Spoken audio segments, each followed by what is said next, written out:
Commissioner Kelly, your answer to one of the subjects that Commissioner Gorelick raised was highly encouraging, and I'd like to follow up on it and get more details.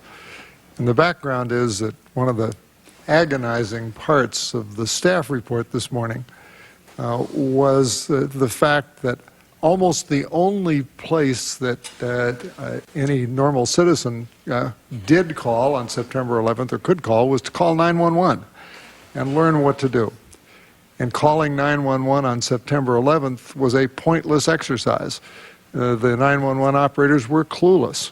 They didn't know as much as someone sitting at home watching television about what was going on for the entire hour and 40 minutes until both towers had collapsed.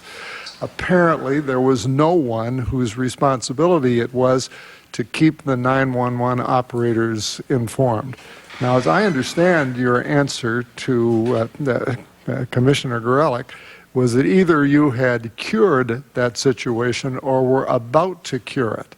That there was now someone in the police department, some office or officer, whose responsibility it was to keep 911 operators up to date with real-time knowledge during the course of an emergency as to what the status of the emergency was and as to what kind of advice to give to people who called in who were potential victims. Did I understand your answer correctly in that connection? Yes, there has been for some time, obviously, supervision, a platoon commander in charge of the operators. Now that person, that position, has immediate access to information from the fire department, from the emergency medical service, which is now part of the fire department, but a separate operation, from our own operations unit, operations division, which they monitor. They work directly for the chief of the department. So they have that position has the capacity to get, to keep updated on the big picture and the ability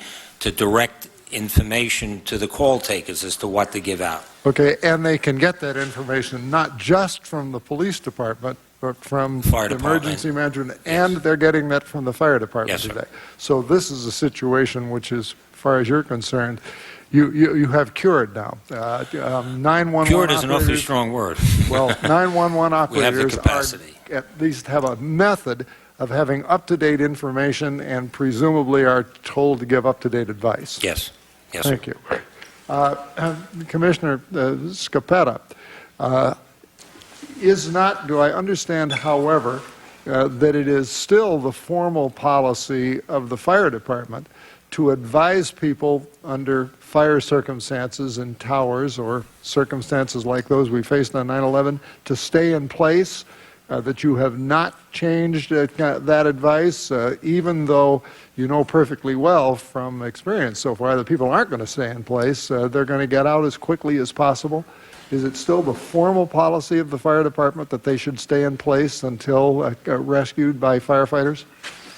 Well, first of all, we'd like to see all, as I said earlier, all high-rise buildings have evacuation plans, so we would have they would have some guidance. On the other hand, I think each one of these situations requires an individual assessment by the incident commander and the chief fire officer on the scene. Telling people below the fire floor they can either go down or stay in place is still pretty good advice. Telling people not to go up to rooftops is also still pretty good advice.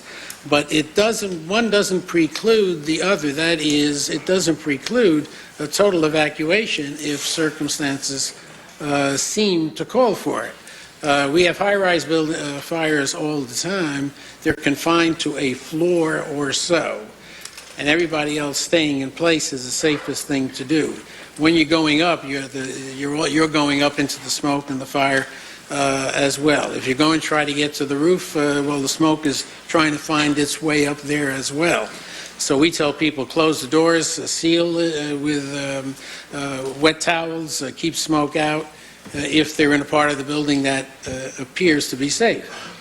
Having said all of that, each one of these situations is a case-by-case assessment, And 9/11 and the World Trade Center is as aberrant, as enormously unprecedented as the fire department could ever have faced.